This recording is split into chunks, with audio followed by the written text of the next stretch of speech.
I see that. Recording in progress. Good morning. Good morning. Apologies for the late start, but we're coming to you from Stockholm, Sweden.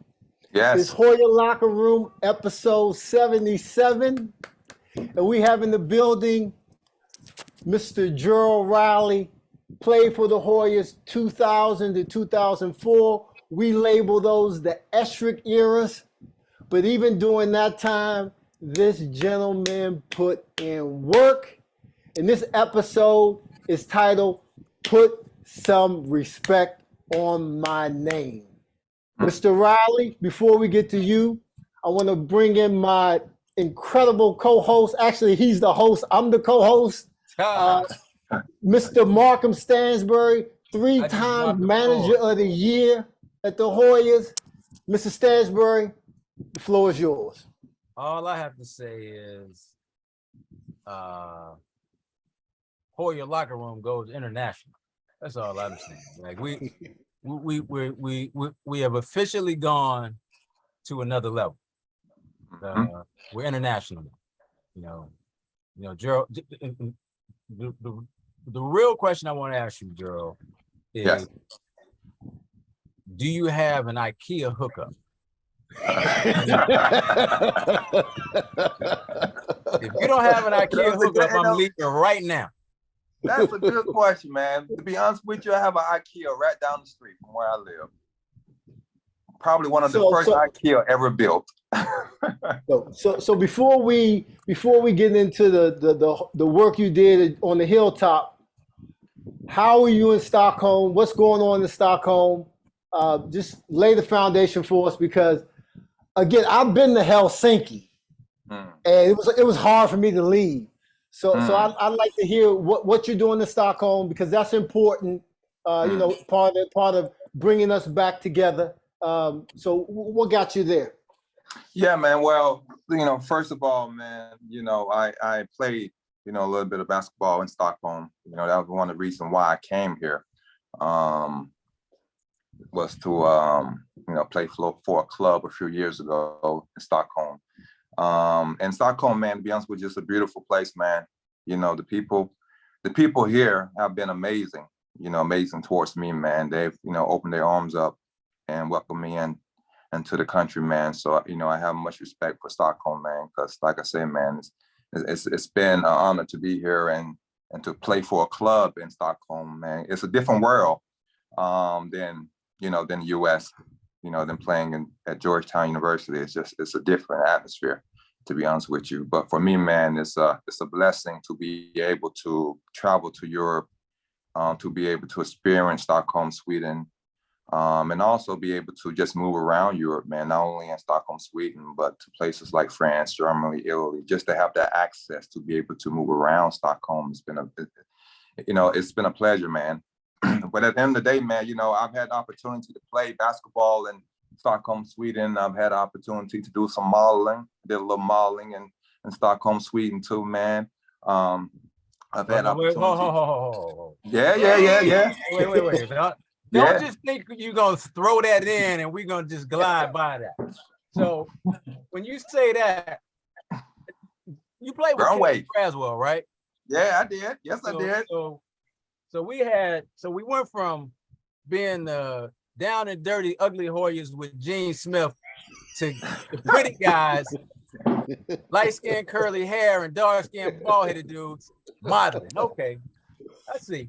It's a long way. It's a long way from Georgia. Was it Milledgeville? Long way. Milledgeville. It's a long way from Milledgeville to Stockholm. So I want to, just on GP, I got to applaud you. So we go. The reason why we have you here, because we'll talk about that modeling thing all day. Yeah, real talk. It's to celebrate your body of work on the Hoyas. Yeah, man. You left the hilltop, third all-team Big East. Left the hilltop with almost 1,500 points. Left the hilltop with almost 170 steals. You played during a time where, again, the Hoyas weren't on the top, but you brought your A game to work. You brought your A game to work to the court every day. It was hard. So how did you get to the Hilltop? What was that recruiting process like?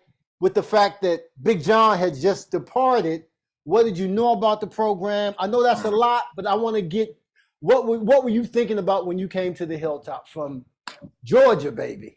It's crazy, man, because I was, for me, I was looking to go to Kentucky. I was a Kentucky Wildcat, Who was fan, your coach man. at Kentucky at that time? Was Tubby there, or was that Might have been Tubby, man, or Captain. I think it probably been Tubby at the time. okay? I want to say if he was, Tubby or got he was transitioning. But at the time, man, I was playing for a few AAU teams, the Atlanta Celtics at the time, man, Atlanta Celtics. And you know what I'm saying? So we was getting a lot of attention from a lot of coaches and stuff. And Kentucky was at the top, man. And then Big John showed up to one of my games, man, one of my AAU games. Big John showed up, and that just changed the whole direction of everything, man, when Big John showed up. Because when Big John showed up, my whole direction changed. And it was Georgetown all the way, man, when I saw Big John in the gym for the first time. But Big John recruited me, actually. Big John was the one that came to my games. Big John was the one that I met with when I came to DC on my recruitment. So I didn't meet Coach Escherick. Oh, wow. I met Big John. You see? Gene, we've been doing this 70 plus episodes. I've never heard a guy say Big John was the head recruiter. Like that's pretty. Well, I know he wasn't my recruiter. Yeah. they sit, hey Gerald, they sit like assistant coach who just to go check out Billy Martin, and then they pull me in. But yeah, real talk. Yeah, that's real talk. That's big time.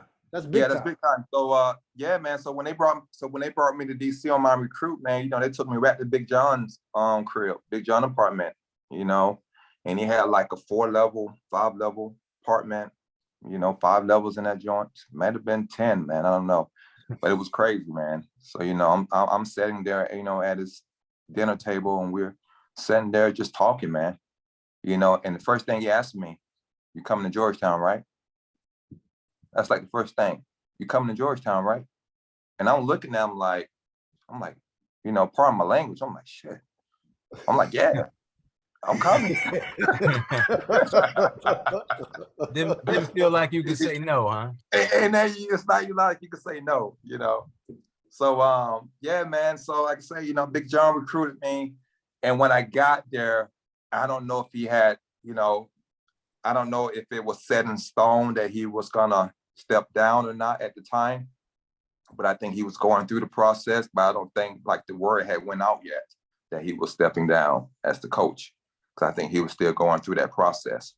So you had, as I recall, he stepped down in the middle of the season. So does that mean you played a few games for him?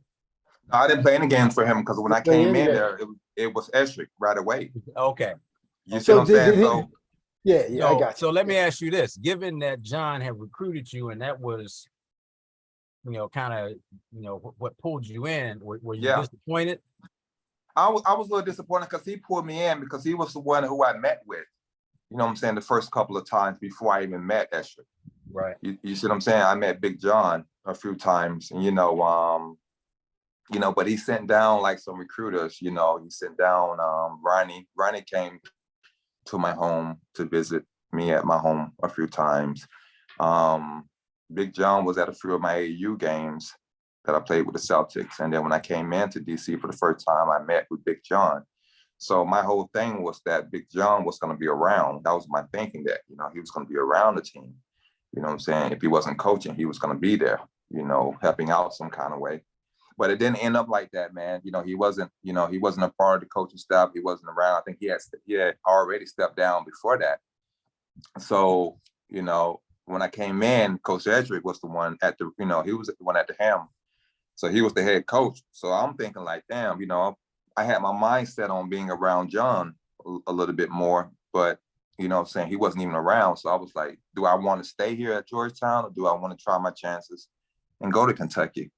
So, Coach Escherick spoke to my high school coach, and then my high school coach asked Coach Escherick, I don't want Riley to come back to Millersville. You know what I'm saying? Like, I need Riley, wherever he do after basketball, I need him to take that next step and leave and never come back to Millersville, Georgia. And then Coach Edric promised my high school coach that, I wasn't going to go back home after college. Like I was going to, pursue basketball or do something else with my life after college.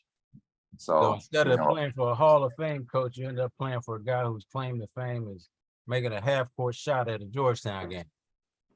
Yep. In other words, yes. well, see, so my level of respect just went up another notch because thank you for sharing that story, but it would have been well within your right to dip. Yeah. And you chose to still come to the hilltop. And what's even more impressive to me is, dude, you started every year. You started from the time you walked in the joint until you left. What was that like? What was your freshman year like? And again, obviously you coming in with a little bit of trepidation because the program is transitioning. Yeah. Like, what was that like for you? Like, because again, you still put up numbers from a freshman standpoint. Yeah. But the backtrack a little bit, man, all my friends wanted to go to Georgetown, you know what I'm saying? By the way, like, my friends were big Allen Iverson fans. I remember us watching Above the Rim that probably came out in 95 or 94, the movie. And I remember all my friends talking about, oh, we're going to Georgetown. Everybody wanted to go to Georgetown in my neighborhood. So what I wanted to do was I wanted to live out my friend's dream by attending Georgetown as well. So that was another reason why I stayed at Georgetown, so my friends can live through me by me going to Georgetown. But my freshman year was crazy, man, because Georgetown they didn't have a good season the year before. It wasn't that good the year before. And myself and Mike Sweetney was coming in as freshmen that year. And the whole talk was, and Amari Faulkner came in too. Yeah, Amari Faulkner came in too. Can't forget about Amari Faulkner. So wait. So I just want to establish something, Gerald. So you came in with Mike Sweetney, who is known as the second best left-hander in the history of Georgetown. Mike Sweetney wasn't the left-hander. I mean, second best. I'm sorry, I'm thinking Othello. I got it right. Yeah. Othello and Mike Sweetney. How you get those two confused? See, Gerald, this is what those two confused, man. Come on. But yeah, me and Big Boy came through, man. Yeah. So, at the time, man, it was crazy, man, because like you say, it was a transition at Georgetown at the time, and it wasn't that good the year before, man. So when I came in, I wanted to come in like right away and make an impact, to be honest with you. But that year you guys were ranked. You finished the season ranked in the top 20, if I'm not mistaken. You made it to the NCAA. So you had a crew. You had a crew. Yeah, man. But it wasn't because that season, man, we might have had like a 16, 15 game winning streak that year. You know what I'm saying? So that year was crazy, man, because we was taking private jets, like DC was showing love, first class, everything. So, the boys go from not being a good team the year before. And then, the next year, my freshman year, we're riding high. You know what I'm saying? We got a good team. We balling. Everyone is linked together. We having a good time, man. And it was just crazy, man, all over. Because for me, coming from Millersville, Georgia, man, and then going to DC, it was an eye opener for me because I hadn't seen nothing like it. What was the transition like for you on campus? Campus, man, it was, to be honest with you, it was like a rock star lifestyle, man. So hey, Markham, the modeling thing was already coming, Markham. It was already coming. He had jumped into it. He saw a couple of girls, they smiled at him. He was like, "Whoa, I'm in the big city, mama." No, hey, it wasn't like that at first, man, because when I first got there, I was scared as hell when I first got there, man. I was scared, man, because Millersville didn't prepare me for DC. My high school didn't prepare me for Georgetown. So, man, my first month there, I wanted to go back home. Because So let's talk a little bit about Millersville. Yeah. How big is that city? And probably around 18,000 people, 19,000 people. And, you know, you got the black, you know, just black and white people, and they don't mix. It's a small town in the South. Hey, Markham, I can put it in perspective for you. Like I did my little dip into the history. And one of their most notable people is Marjorie Harris Green. Did I say her name right? Oh, yeah. There you go. That's a notable. Says it all right there. That's a notable. Yeah, man. But it was the capital of Georgia at one point. But yes, it was. You know, at one point, yeah. But yeah, man. So you know, coming from that small town and going to DC was, like I said, was an eye opener for me. So I really didn't know what to expect. You know, when I got there. You know, because when I got there, man, like I say, I only came with one bag. I had one bag in my hand. That's it. You know, all the other students, they had the grandmother, the cousin, their aunties, like 20 bags. They had everything they needed, man. I only had one bag, and inside the bag, I probably had some gym shoes and some gym shorts, and I was ready to go.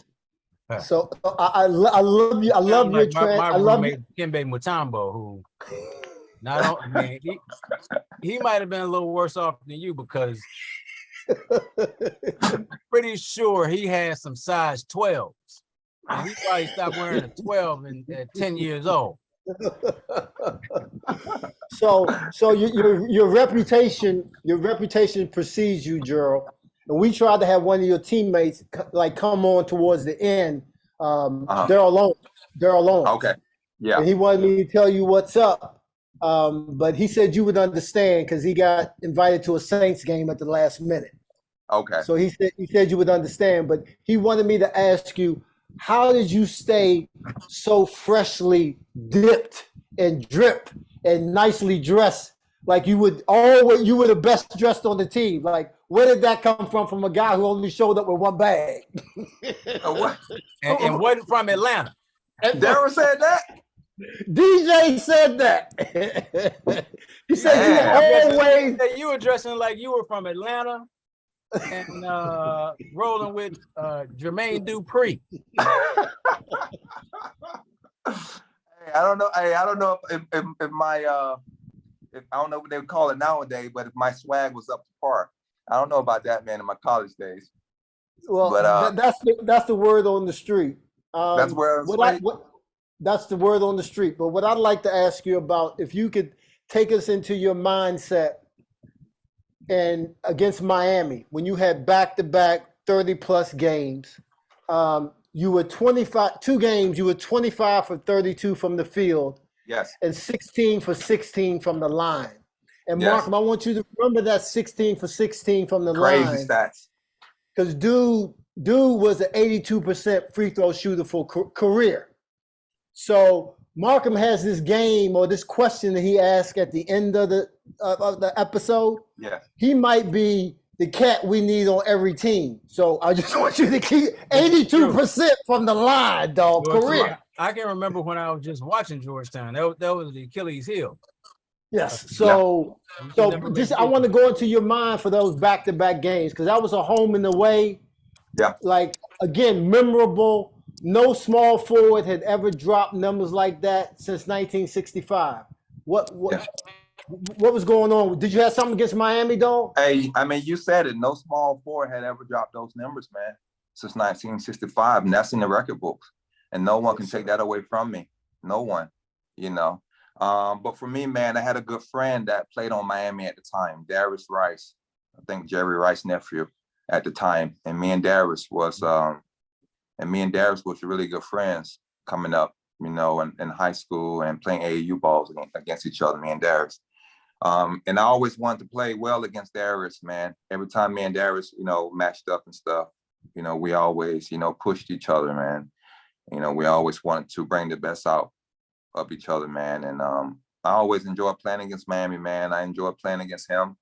And those games that we played, man, it's just, you know, something always just took over me, man, when we played against Miami. Like, I just went into a whole different level when we played Miami.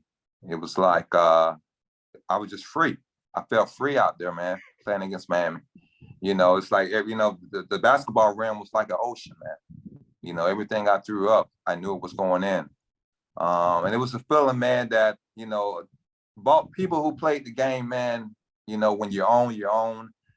And those feelings, man, is like, it's an amazing feeling, man, just to have, those kind of games where, like, no one can guard you. Everything you shoot is going to go right or left, but that bounce, you're going to get that lucky bounce, man. You're going to get it. Yeah, so it was great, man. But like I said, man, my friend pushed me, man. Darren, it's a guy who I respected, and he played for Miami. So we pushed each other, man. And I always wanted to play well against him, man. So that's one of the reasons why. I missed out, and as did Gene, on Miami in the Big East. Miami came the year after I left. Yeah. I'm just curious. You hear all of these things about Miami. I remember Shaq, the year they won the championship in Miami. I remember him in an interview saying, I have no idea how we won because we partied every night. And did you guys, I mean, since y'all were a team of models and did you guys get out into the nightlife? Did you guys? Yeah, man, I have to say, man, nightlife. That game in Miami. Whew.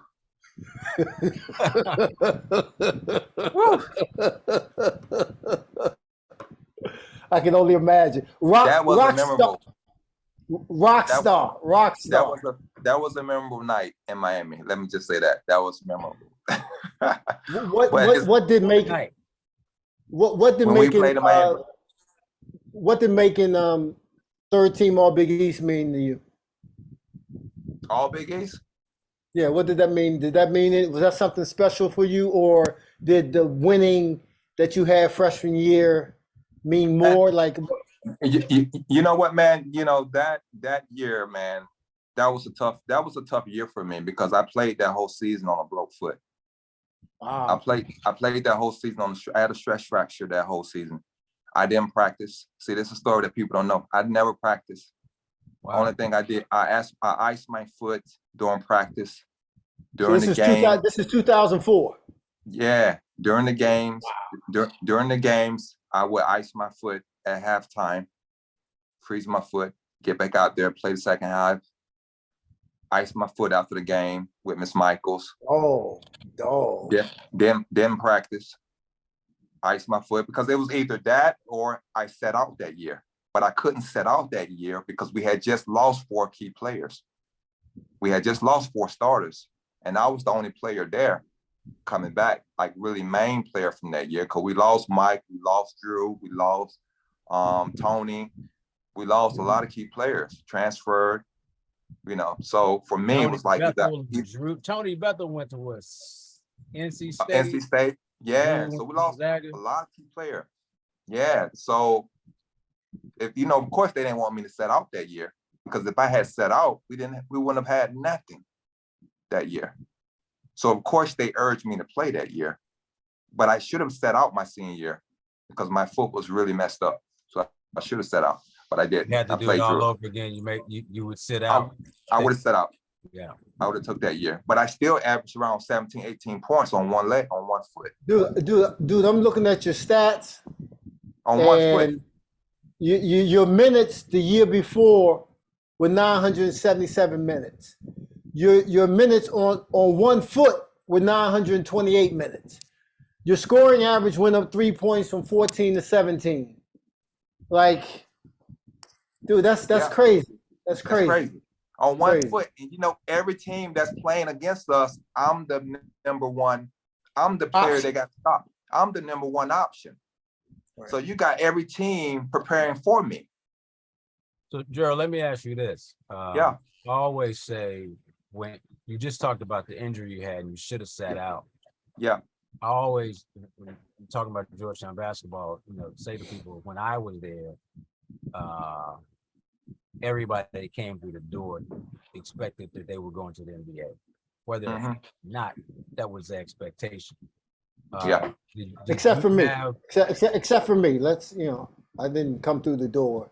Yeah. Thinking I was going to play. You were there 15 years before I was there. So 18. So did you have did you have the NBA aspirations? Two, do you think that playing with a broken foot hurt your chances in terms of your development? I had aspiration, man, to play in the next level, and I think I could have played at the next level for sure. I have no doubt in my mind I couldn't have. But also, man, we can't go back in time, but I think like maybe if I had have taken that time to heal my foot, then instead of me averaging 17, probably been 25, something like that. Or my team probably would have done a little bit better. It's easy to say what could have been, but my foot definitely, played a huge part on my development, me being able to develop farther my senior year because I only had one good foot. So that definitely played a part on my development, What also, go ahead, Mark. Hold on, Jay. So when you have that injury, what's going on with you mentally in terms of what's going to happen with your basketball career, and whether or not it will continue, and whether if it doesn't continue, are you good with your Georgetown experience and ready to go into the working world? To be honest with you, I was a little nervous, man, to be honest with you. And that's one of the reasons why also I looked at not taking a year off and playing through it, because I didn't know how things would be without basketball for a year, and I know I didn't want to go back home either, so, playing the game of basketball kind of kept me focused. It kept my mind moving forward as well, through the pain, through the blood, sweat, and tears, man. It kept me moving, but, at the end of the day, man, for me, I think, I had the opportunity to play through it.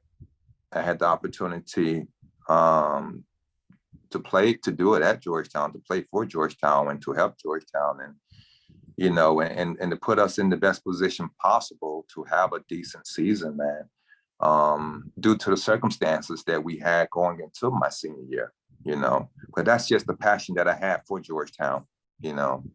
At the end of the day, I always wanted Georgetown to succeed. I always want us to compete at a high level, no matter what, what the consequences was, man.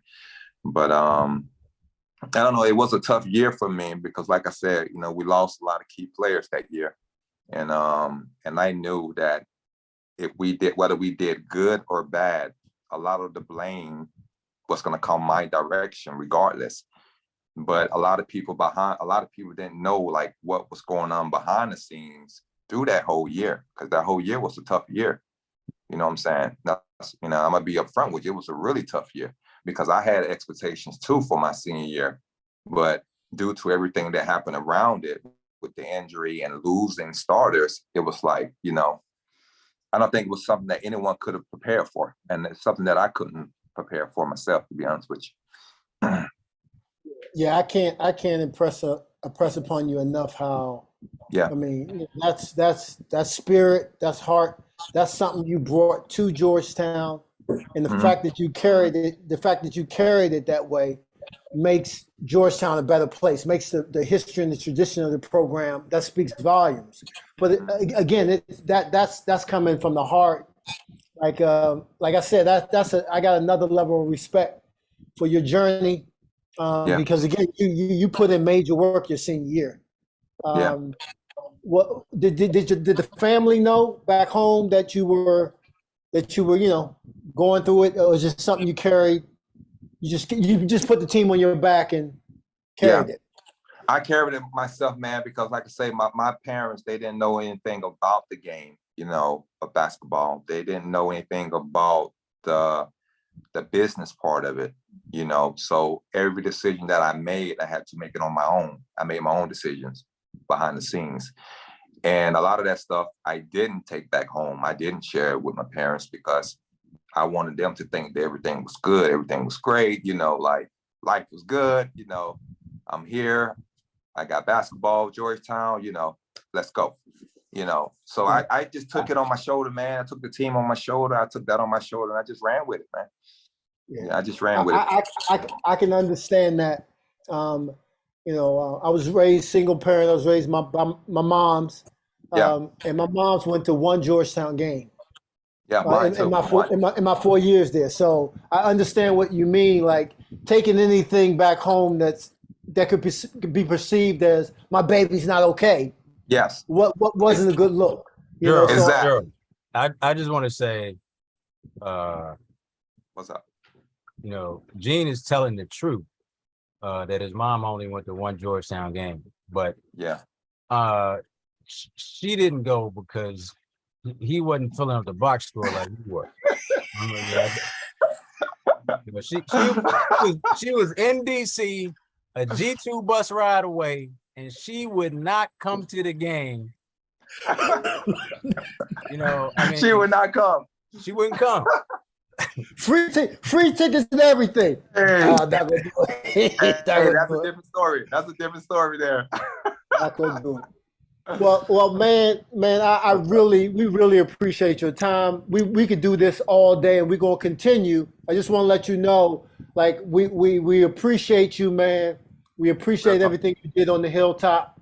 But what I wanted to ask you is teammates. Yeah. Memorable teammates, favorite teammates, teammates that pushed you. Because I always have a story I tell about. My best teammate was the cat I was competing with. That was Fred Brown. Like he was one. Yeah. He pushed me in a way that nobody else. He pushed my buttons because he was a New York dude and I'm a DC dude. So we already got, something going on there. A little extra energy. Yeah. If you could say anything to former teammates or anything to maybe a teacher or something on campus, if you could share that with us, that'd be a cool give back. Yeah, man. Well, I'm gonna go with one teammate, man. Demetrius Hunter. He was there. Demetrius Hunter. He was a beast, man. He was a good guy, man. He opened his arms up to me, man. My freshman year, took me underneath his wings, man. Demetrius, man, and I have much respect for him till this day, man. But he left. I think he transferred probably my sophomore year. He transferred out. But he was a good guy, man. Hard player, good player, man. Really good player, man. But down to earth guy. And he was the type of player that would push you at practice. And if you didn't come with your A game, he would make you look silly on the basketball court. He would make you look crazy with those crossups. I'm gonna make sure we get him that message because again, man, those are the stories we want to hear because that's what connects us. That's what connects us. So I'm definitely going. That's real talk. I'm gonna make sure he gets. What was your? So you've already explained the senior year was your toughest year. Can we? That was your toughest year. So by far. Was there ever a time like what was the lowest? What was the low, and what was the high? Now we know the high was the back-to-back rock star 30s against Miami. That might have been the high. What was the low? The low, man, I think the low is when we lost against St. John's. We lost against St. John's. I think they were a terrible team. Terrible. And we lost against them. We should have won. We lost. And after the game in the locker room, you got recorders coming in, wanted to speak to me. And I didn't want to speak to anyone. So I just went to the back with Miss Michaels and just hid from the reporters, just hid, man. Because I was disgusted with the performance and us losing against St. John's, and they weren't a good team at all. And we were Georgetown, and and I wanted to represent that, but we just didn't have that kind of season. So that was the lowest. Was it a home game or was it at the Garden? It was a home game. It was a home game. Yeah, it was extra. So that was the lowest for me. I remember like it was yesterday. That was the lowest. St. John's. Yep. So let me ask you this, Gerald. Yeah. What would be your most memorable non-basketball experience that you had at Georgetown? Oh man, I'm gonna say tailgating. Football team, man. Tailgating. Really? Oh, yeah, man. Tailgating. I really want to know about this because I actually, for the first time, probably about, I don't know, 10 years ago now, I went to see USC, Ohio State, play at the Coliseum here. And Terrell, somebody was a quarterback for them.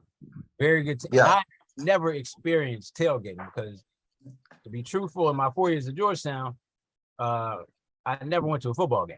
Exactly. 3, and if you told me that people tailgated at Georgetown, I would not have believed it. So, do tell about this experience. Well, I'm gonna tell you what, man. When I got there, let me say I saw clear, and by the time I left the tailgating, I was seeing doubles. So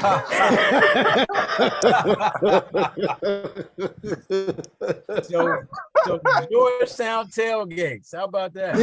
Did you have a good friend on the football team? Somebody. It was, man, and that's what it was all about, though, man. It was just showing respect, showing love to the football team, man. And that day, I was, I was connecting with a lot of the students that day. To be honest with you, I was out with a lot of students that day, something that I normally don't do. So I was in the mix of the students tailgating, and I had a friend that played football, so I was there to show some love, show some respect, and I ended up having a great day, man. I had a blast. Awesome. Amazing. It's amazing what a couple of Jello shots can do. Amazing. So Gerald, when was the last time you were at a Hoya game in attendance, and do you currently follow the team? It's been too long, man, and I do follow, but it's been too long because I live overseas. That's the only thing. Because I live in Stockholm. But if I lived in the U.S., man, I would definitely attend maybe 3 to 6 games a year if I lived in the States, for sure. But it's been a while. It's been a decade. It's been a while, man. It's been too long. It's been too long. Yeah. I miss it, though. Before you get out of here, I gotta. You told us Demetrius Hunter was a memorable teammate, and I started doing this with a starting 5. Your all-time Hoya starting 5: point guard, shooting guard, small forward, power forward, and a center. And that's evolved because a lot of guys get their feelings hurt when they get left out of somebody's 5. So we allow guys to fill out the roster 1 through 12 with a team. We want your starting 5, but then we want your team that you're trying to win the national championship with out of Georgetown guys. 82% free throw shooter career. I just want to throw that out there. Hey, you got to have that in the game. You can pick yourself, but you don't have to.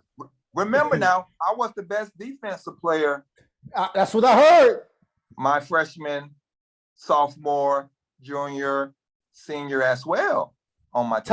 Top 15 in steals the whole career. I'm just saying now. So we gotta talk that talk a little bit now. It goes a little under the radar. You have to let them know, Gerald. At this point in time, you have to let them know. Remind them. Yeah, gotta remind them, man. Because I see when they be giving these birthday shout outs and stuff at Georgetown online. I'd be like, okay, my birthday is coming up on Tuesday. I want Georgetown gonna give me a shout out. Happy birthday, Gerald Riley.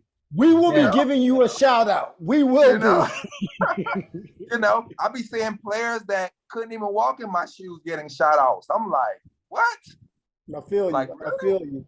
Yeah. So this actually is the one time I'm interested in this exercise that is a Markham deal. So your five starters, and then fill out the rest of your team, and you can select yourself. Man, that's wow. That's a tough one, man. I mean, because take your time. I know. It's a tough one, man, because I gotta go with AI at the point.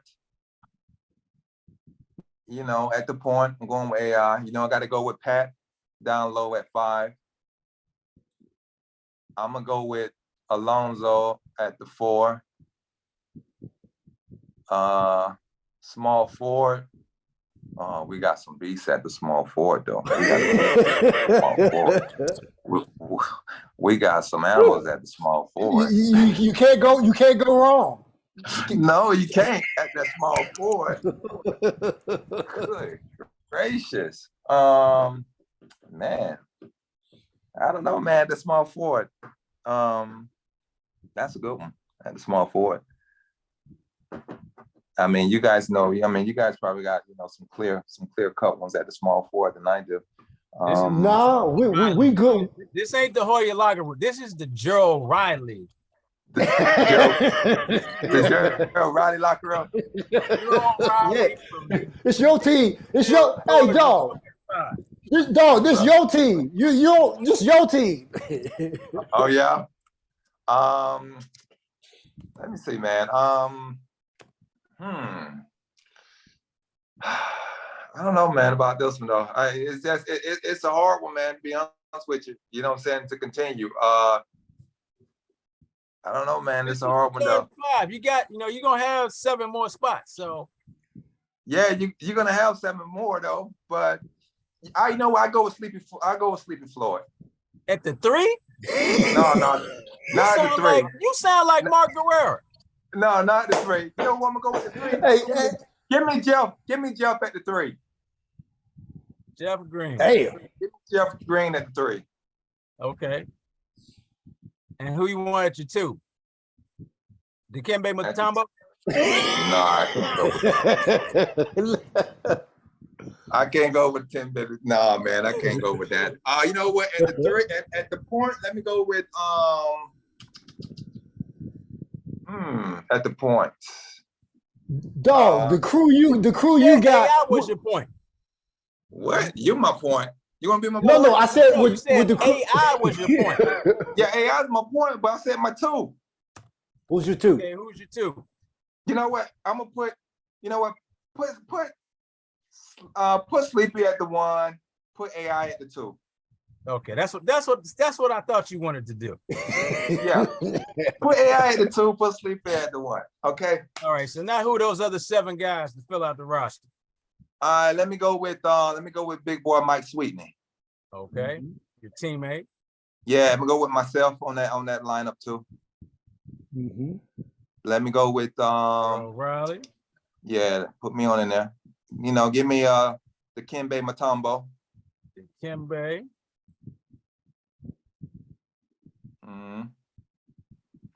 Let me get Porter in there too. Otto Porter. How many more slots I got? You got 3 more. You know, I can't forget about Reggie. I noted that. Can't forget about Reggie. You talking about Reggie Cameron? No, Reggie Williams. Reggie Williams. I just want to know. I just want to know.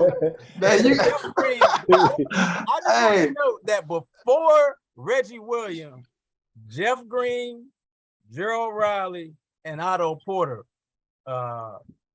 were named. I just want to put that out there.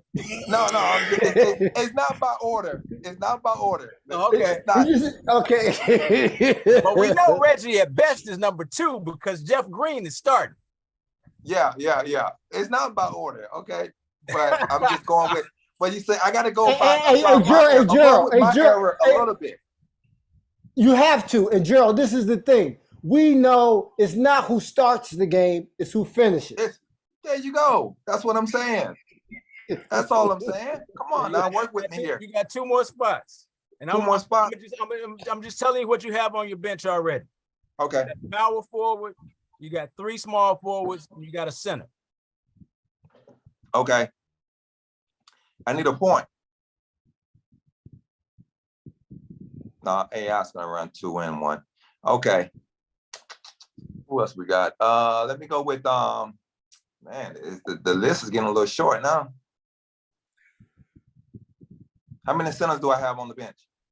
1. You got Dikembe. I only got one. Yeah, And pat at your 5.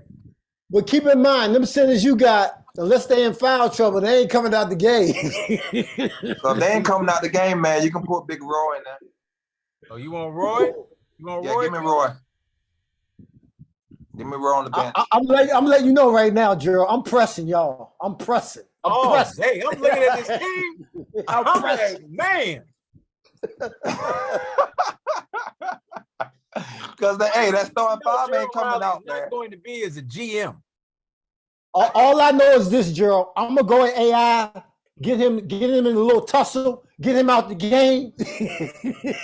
Then what you got? You better take your boy, pretty boy Braswell. I'm telling you. I need one more point guard, man. That's what I'm going with. Like, did he want a model teammate? I'm gonna go. I gotta go with Brass at the end, man. Come on, I'm gonna pour Braswell in there.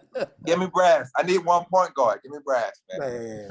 Man, we good. You good. I just want to let you know. The one takeaway for me with this episode was Gerald Riley might be on all my teams going forward if I partaked in this exercise. Yes. Again, the career 82%, and he played D, and he can score on 1 foot. On 1 foot. On 1 foot. So didn't do on 2. So I'm gonna need you on my crew, fam. And again, I saw you a couple weeks ago or 3 weeks ago. You were doing a podcast on another joint. And I'm like, I gotta get this dude. I gotta let him know we appreciate your body of work, doing a really tough time, and you've been extremely humble about it. But just you sharing the insights of your senior year, again, to me, takes you up another notch. Yeah. So, yo, dog, we appreciate you. Currently, they got you ranked in the top. I know you in the top 50. And you more than belong. You more than belong. And again, from the bottom, we appreciate you. Markham usually has a couple joints to say, couple words to say before we get out. But don't be a stranger. You're welcome back. Stay connected, man, because you mean a lot, man. I appreciate you. You mean a lot. I appreciate you guys for having me on, man. I appreciate you for letting me share my story, man. It means a lot to me as well. Before we get to my ending quote, I know that Omari Faulkner from Collierville, Tennessee, not Memphis, was a teammate of yours, and he was. He ran for Senate in Virginia. Last election cycle they had, he ran as a Republican, and I understand that you're a Trumper as well. Where you get this information from? I didn't know we were doing politics, but okay, there must be something in here I don't know about. We'll talk about that offline, Gerald. Oh, I know the story. Oh, I know where you're going with this, man. Yeah, I know where you're going now. I had to think about it a little bit. Yeah, a Trumper, but not a Trumper. Exactly. But I got some Trumper in me, though. What'd you say? I got a little Trumper in me, though. Yeah. But I'm not a Trumper, but I get it. I got you now. Yeah. We can talk about that off air. Yeah.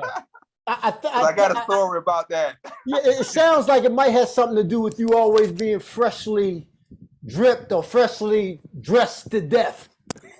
No, it got something to do with someone that is a Trumper. Got it. Okay, we're going to end on that note. Markham, won't you lead us out with your quote? Thanks again, Gerald, from the heart. All right, man. You too. This is from Quincy Jones. Cherish your mistakes, and you won't keep making them over and over again. It's the same with heartbreaks and girls and everything else. Cherish them, and they'll put some wealth in. Don't get to be perfect without making mistakes. Strong words. Gotta do it. Appreciate you, fam. Best to you and yours over there. You stay safe, and we look forward to staying connected for sure. Appreciate you guys, man. Stay Stay you, up, man. man. Peace and happiness. Love you. Stay up.